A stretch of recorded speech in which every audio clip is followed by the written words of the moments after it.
Assalamualaikum warahmatullahi wabarakatuh. Shalom, Om Swastiastu, Namo Buddhaya, salam kebajikan dan salam sejahtera dimanapun Anda berada, Tribuners. Pada hari ini Tribuners izinkan saya menyapa Anda tentunya dalam highlight koran Tribun Timur edisi hari ini, Kamis 16 Januari 2025 bersama saya Anissa Husnuzan. Dalam beberapa menit ke depan, Tribuners, kami akan menyajikan informasi terbaru, terupdate dan terfaktual yang tentunya dimuat dalam harian cetak Tribun Timur edisi hari ini. Kita mulai dengan informasi pertama di halaman 1, Tribuners. Ada informasi mengenai rumput Stadion Gelora B.J. Habibie berstandar FIFA. Selengkapnya Tribuners dapat kita saksikan bersama di grafik. Ada beberapa informasi, diantaranya adalah mengenai syarat utama stadion berstandar FIFA. Pertama, untuk kapasitas penonton di kategori A itu sejumlah 38.000 kursi pertandingan internasional, 40.000 kursi Piala Dunia, 60.000 kursi laga perempat final atau semifinal, 80.000 kursi dan seremonial dan final, serta kategori B dan C sebanyak 20.000 kursi. Selain itu Tribuners, untuk spesifikasi lapangan sendiri, permukaan lapangan berwarna hijau, garis lapangan berwarna putih lebar 12 cm, tidak keras dan bergelombang. Adapun ketinggian rumput di angka 30 mm.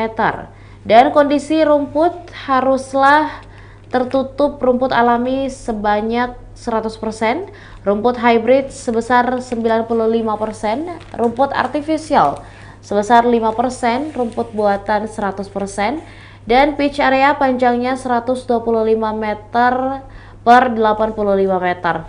Dapat kita saksikan bersama juga Tribuners bahwa untuk spesifikasi bangku cadangan sendiri haruslah sejajar antara dengan lapangan permainan dan memiliki atap sebanyak 20 hingga 24 kursi dengan lebar 5 hingga 8 meter dari lapangan, dengan jarak 5 hingga 8 meter dari lapangan. Sebanyak 3-4 orang kapasitas bench wasit cadangan, 2 bench paramedis berjumlah kapasitas 4 orang yang beratap berada di samping luar bench tim dan posisinya sejajar dengan bench tim. Adapun Tribuners juga untuk fasilitas penunjang lainnya, ada spesifikasi berupa ruang ganti pemain yang luas dan modern dengan toilet, shower dan ruang pemanasan, ruang ganti wasit dan pengawas pertandingan yang terpisah, tribun VIP dan area media yang memadai, ruang konferensi pers dan ruang medis, sistem tata surya yang berkualitas, papan skor elektronik yang jelas dan mudah dibaca, area parkir yang luas dan mudah untuk diakses. Sementara untuk pencahayaan lapangan juga menjadi salah satu poin yang penting Tribuners, di mana untuk kategori A yakni horizontal illuminance EH dengan lux 1400 hingga 2500, vertical illuminance EV dengan lux 750 hingga 1500. Sedangkan untuk kategori B Tribuners, di horizontal illuminance EH lux 1200 hingga 1800 atau vertical illuminance EC dengan lux 650.000 hingga 1000 kapasitas. Kategori A dan B ini di ukuran penerangan lampu menyesuaikan regulasi jenis kompetisi yang dilaksanakan oleh FIFA dan AFC Cup. Sementara untuk kategori C, horizontal illuminance EH dengan lux 800 hingga 1200 atau vertical illuminance EV dengan lux 350 hingga 700. Stadion wajib memiliki sumber daya listrik cadangan berupa genset untuk memastikan pertandingan dapat berlangsung apabila terjadi lampu padam. Peralatan dan prosedur efektif tersedia mendeteksi dan mengatasi kebakaran. Area sekitar stadion haruslah mudah diakses oleh kendaraan darurat seperti truk pemadam kebakaran ataupun ambulans. Yang ketiga, stadion harus dilengkapi dengan Venue Operation Center atau VOC atau ruang kendali stadion. Yang keempat, papan petunjuk tersedia untuk mencari jalan dan langkah-langkah keselamatan. Papan informasi untuk informasi tiket, informasi perjalanan, acara mendatang, informasi limbah dan daur ulang, serta peraturan stadion. Tersedia CCTV, pagar pembatas, dan personel keamanan yang terlatih. Akses mudah bagi penyandang disabilitas, termasuk kursi roda dan toilet khusus. Juga harus ada toilet yang memadai, tersedia air minum dan makanan yang mudah diakses, serta tersedia pendingin udara atau ventilasi yang baik. Sementara Tribuners untuk Parepare sendiri dapat kita simak bersama sesuai dengan informasi yang ada. Renovasi Stadion Gelora B.J. Habibie Parepare hingga kemarin telah mencapai 95%.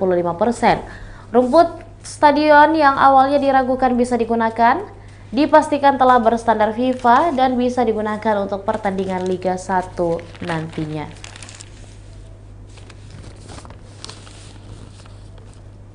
Dalam keterangannya,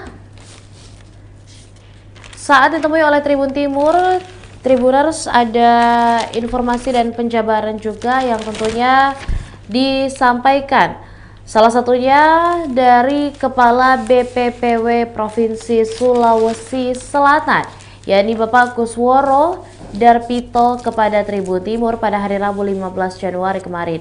Kusworo mengungkapkan bahwa kondisi rumput Stadion GBH sudah tumbuh subur dan saat ini memasuki tahap penjagaan serta perawatan. Kusworo mengatakan rumput Stadion GBH sudah sesuai dengan standar FIFA yang memakai jenis rumput Zoysia matrela. Tak hanya itu, Kusworo juga membeberkan pencahayaan atau lampu stadion yang kapasitasnya ditambah dari sebelumnya dari 1.200 lux sekarang menjadi 1.500 lux. Dia pun menegaskan stadion tersebut sudah sangat layak digunakan dan dihadiri banyak penonton pada akhir Februari 2025 mendatang. Di sini Tribuners di halaman 7 tepatnya juga diinformasikan bagaimana respon dari Komisi 5 DPR RI, yakni Teguh Iswara yang datang langsung melihat dari dekat progres renovasi Stadion Gelora B.J. Habibie. Seperti apa informasi selengkapnya dapat Anda baca di halaman 7 nantinya Tribuners. Kita beralih dari informasi di halaman pertama mengenai rumput Stadion Gelora B.J. Habibie berstandar FIFA ke halaman 3 Tribuners. Pada halaman 3 di Tribun Sulsel ada beberapa update dan informasi terbaru pada hari ini. Salah satunya adalah rencana pembangunan replika Balak Lompoa yang bakal dibangun di Afrika. Di bagian bawah Tribuners ada informasi di mana dikutip dari Sungguh Minasa, Tribun Timur, Bupati Goa Adnan Puricta Iksan menerima kunjungan kerja Menteri Pariwisata Menteri Kebudayaan atau Menkebud RI Fadlizon di Museum Istana Balak Lompoa, Kabupaten Goa. Adnan menyampaikan rencana pemerintah daerah untuk membangun replika Museum Balak Lompoa di Cape Town, Afrika Selatan. Cape Town merupakan salah satu makam Tuan Tak Salamaka Syekh Yusuf, pahlawan dua negara yakni Indonesia dan Afrika Selatan yang berasal dari Kabupaten Goa. Bahkan pada tahun 2016 dijabarkan bahwa mereka berkunjung dan melakukan diskusi dengan kedutaan maupun pemerintahan yang ada di sana agar bisa tertanda sebagai persaudaraan antara Indonesia khususnya Goa dengan Afrika Selatan. Menurutnya, rencana ini pun tentunya dapat terwujud jika didukung oleh pemerintah pusat khususnya Kementerian Kebudayaan Republik Indonesia. Sehingga nantinya akan semakin memperkuat hubungan silaturahmi antara Indonesia dan Afrika Selatan. Fadlizon mengaku sangat mendukung rencana tersebut. Menurutnya, hal ini adalah bagian dari diplomasi kebudayaan sehingga pihaknya akan terus mengkomunikasikan dengan pemerintah Afrika Selatan. Tribuners.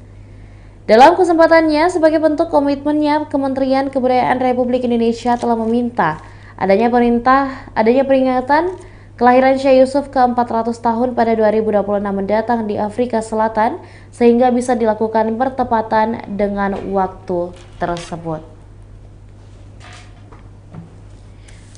Informasi lainnya Tribuners juga mengenai SPBU dibobol maling, uang senilai 433 juta lenyap. Dikutip dari Polres Pinrang, Dikutip dari Tribun Timur Pinrang, Tribuners, stasiun pengisian bahan bakar umum atau SPBU di Pinrang, Sulawesi Selatan, Sulsel dibobol maling. Akibatnya uang SPBU sebanyak 433 juta raib digondol maling. Kasat Reskrim Polres Pinrang Ibtu Andi Reza Pahlawan mengatakan, pencurian itu terjadi di SPBU Masila, Kelurahan Lampa, Kecamatan Duampanua, Kabupaten Pinrang pada hari Senin 13 Januari 2025 pada pukul 5 waktu Indonesia Tengah. Pihak SPBU Masila mengetahui kejadian saat salah satu pengawas SPBU datang ke TKP dan menemukan pintu kantor SPBU Masila dirusak. Andi Reza mengungkapkan saksi juga melaporkan brankas yang berada di dalam kantor SPBU Masila juga dibobol dan uang tunai sebesar 433 juta ikut raib. Dalam kesempatan tersebut pihaknya telah melakukan olah TKP untuk mendalami kasus pembobolan kantor SPBU tersebut. Dan hingga saat ini sendiri masih belum diketahui siapakah pelaku pembobolan SPBU yang terjadi di Kabupaten Pinrang, Sulawesi Selatan, tepatnya di Kecamatan Duampanua, Tribuners. Informasi lainnya di halaman 3 mengenai stok beras Sulsel yang aman hingga Idul Fitri mendatang dan juga honorer yang menggeruduk gedung DPRD terancam dirumahkan. Seperti apa informasi selengkapnya Tribuners dapat Anda simak di halaman 3 harian koran Tribun Timur, tepatnya dalam rubrik Tribun Sulsel. Kita beralih dari halaman 3 Tribuners ke halaman 8. Tepatnya dalam rubrik Gebrakan Sang Pemimpin tahun 2025. Informasi pertama datang dari tim transisi Kota Makassar, yakni tim transisi mulia yang mengumpulkan informasi keuangan Pemkot Makassar. Dapat kita saksikan bersama terlebih dahulu Tribuners, di sebelah kanan ada gambar potret dari seluruh pengisi tim transisi mulia, di mana calon wali kota Makassar Munafri Arifuddin bersama dengan 5 anggota tim transisi yang akan membantunya menjadi penghubung dengan pemerintahan di bawah komando Dani Pomanto beberapa waktu lalu. Hingga kini Dani belum bertemu dengan tim transisi karena menunggu putusan MK mengenai gugatan hasil Pilwali Makassar di Mahkamah Konstitusi. Tim transisi mulia kumpulkan informasi keuangan Pemkot Makassar Tribuners, di mana tim transisi wali kota dan wakil wali kota Makassar terpilih Munafri Arifuddin dan Alia Mustika Ilham menegaskan kesiapan mereka untuk berkoordinasi dengan pemerintahan yang masih berjalan di bawah kepemimpinan Dani Pomanto. Tim Munafri Alia memastikan bahwa meskipun mereka memiliki peran penting dalam mempersiapkan peralihan kepemimpinan, tidak ada niat untuk mengintervensi kebijakan atau program yang sedang berjalan. Juru bicara tim transisi Munafri Alia, Andi Januar Jauri Darwis, menjelaskan bahwa fokus utama tim kali ini adalah mengumpulkan informasi yang relevan mengenai kebijakan dan kondisi keuangan daerah. Menurutnya, tim transisi ingin memahami program-program yang ada, kondisi keuangan daerah, serta kebijakan yang telah dilaksanakan oleh pemerintahan Dani Pomanto. Semua ini bertujuan untuk memastikan kelancaran dan kesinambungan pemerintahan di era Munafri Alia. Seperti apa informasi selengkapnya Tribuners dapat Anda baca di Gebrakan Sang Pemimpin 2025 di halaman 8 harian cetak Tribun Timur edisi hari ini. Selain itu Tribuners, informasi lainnya pada halaman ini ada Golkar Sulsel yang butuh regenerasi. Juga ada informasi mengenai Trisal Tahir dan Ome yang berpotensi untuk didiskualifikasi, di mana FKJ dan Ibu Nurhaini persoalkan ijazah palsu Trisal di Mahkamah Konstitusi. Selain itu, Tribuners tentunya dapat ada informasi juga mengenai KPU yang yakin laksanakan proses sesuai aturan dan pemerintah Lutra dilarang belanja proyek sebelum pelantikan.